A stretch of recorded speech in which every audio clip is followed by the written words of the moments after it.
Okay? The next one is, this one is multiple. It's for a wireless microphone, it's supplies for robotics, and more supplies for robotics. So it's $414,608 and $1,205. Looks very legit. They're just going from one line item to another. Any questions on either of their budget transfers? Well, why did you say above board and legit and all that? Why wouldn't it be? Because going back a few years ago is when they, We're talking about these right here. correct. And what I'm saying is what occurred a few years back, where they just, moved 350,000. That's why I just want to, I'm going to read these off just so that they're out. I'm not accusing of anything. I'm just saying this is, I'm not saying we're not doing anything above board. I'm just announcing it because it's totally transparent. Well, I mean, There's nothing.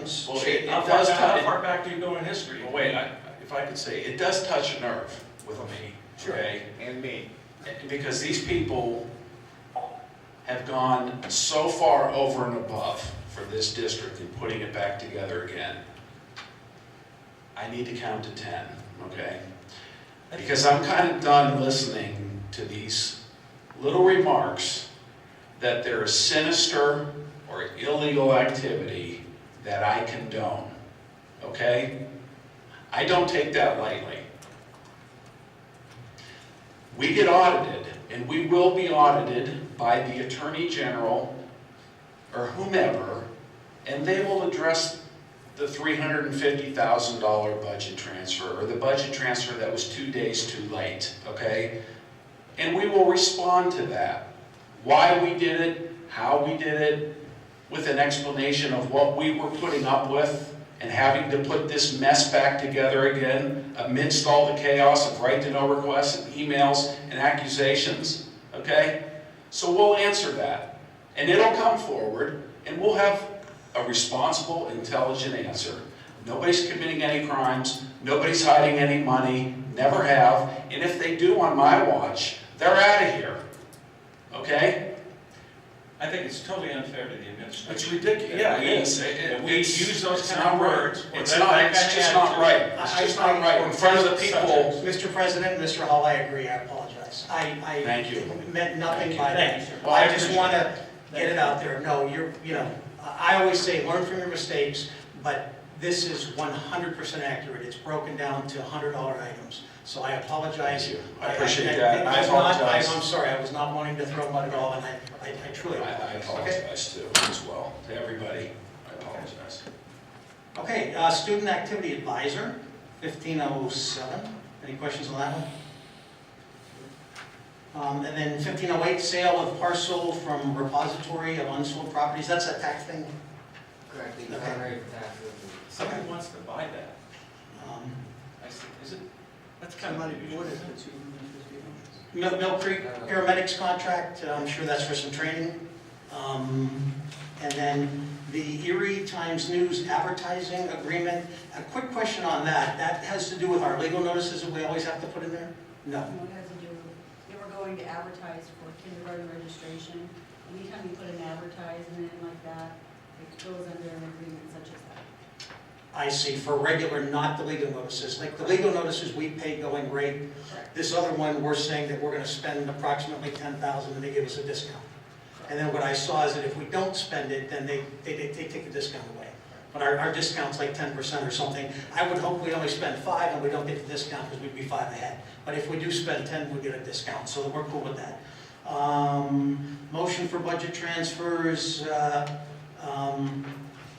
Let me explain this. Aaron, yeah, let Aaron go over this one, So please. here at the end of the day is, we are a large district. We have, part of our teacher contract is teachers can bid into new positions.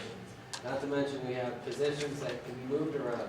So our payroll, in trying to match that up with the budget on an every annual year basis, we have people moving around. Jumping from different, when people are moving around, you're changing from account to account. It's not impacting the bottom line, but it is changing the details within that. So what we're trying to say here is we're trying to get a little bit more ahead of this, where the movement of the people, so if we have a special ed teacher move into a regular ed instruction, that's a different account code that we have to use. If you have a special ed teacher, a learning support teacher move to autistic support, that's a different account code we have to use. what we're trying to do here is just get the authority to do from payroll, make those adjustments because of all the bidding and the moving around. That way we're in line and, for the end of the year. And there's a paper trail for what Yeah, you and did. then we bring it to you, absolutely, you can see it. But prior to us, typically we would have to ask for your approval before it would even be done. Where we'll even take it, let's just say it was the end of the year, right? You have accrual entries you have to book. Second, our medical, we have accrual entries that are gonna have to be booked. So the board meeting's June 30th. You're giving me 1 day to really do that, whereas now it's kind of, you have more time to do it. You're still gonna see it, but it's just after the fact. Which is exactly what happened 2 years ago, and he had 1 day to do it, and he did it 2 days too late, okay? Just to let everybody know, we know that this is our attempt, as we will tell the auditors, to fix the problem. He needs more than 1 or 2 days as a brand-new business manager to put everything together. So this addresses that. And he's reaching out and asking for this, and I think that's perfectly fine. I that's think the it'd right way be to more do of an issue if we didn't do it, Absolutely. you know?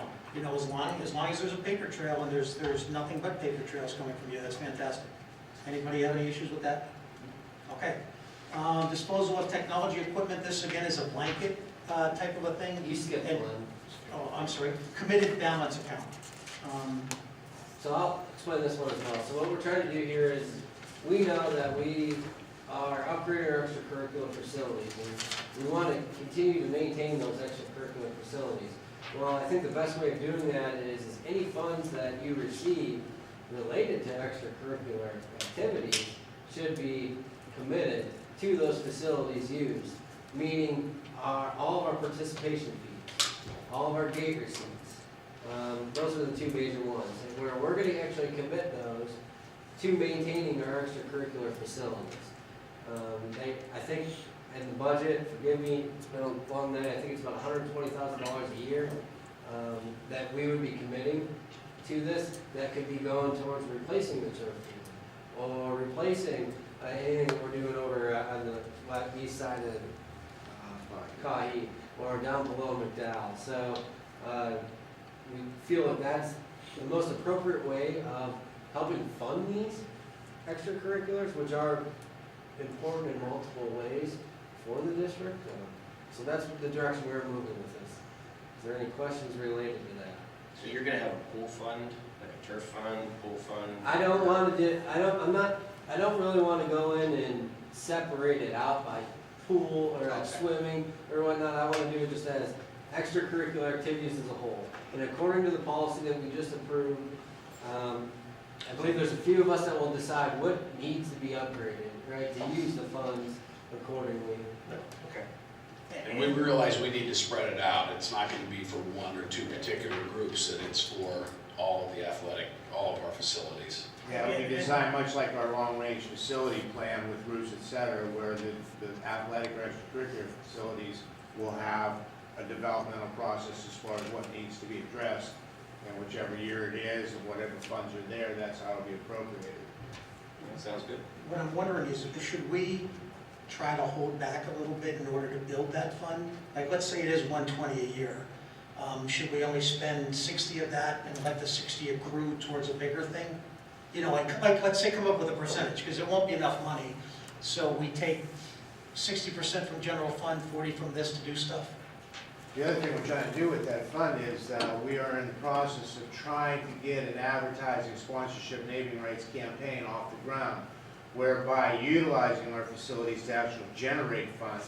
Aaron and I just met with UPMC, and we are going to try to develop a contract whereby they get an additional piece of advertising outside the scoreboard in another facility, and then those funds go into this fund. We're meeting with St. Vincent's tomorrow. We've been soliciting alumni for different kinds of things to get this fund to help more generation of revenue for that fund. So what we're saying is, yeah, from an operational standpoint, on an annual basis related to fees, participation fees and gate receipts, yeah, that generated about $120,000. But any advertising revenue that we're gonna receive on top of that for anything at Gus Anderson Field, anything in the pool, anything in the gymnasium, is all gonna be allocated to this fund as well. And we're talking, what, $15,000, $20,000 alone in UPMC that is committed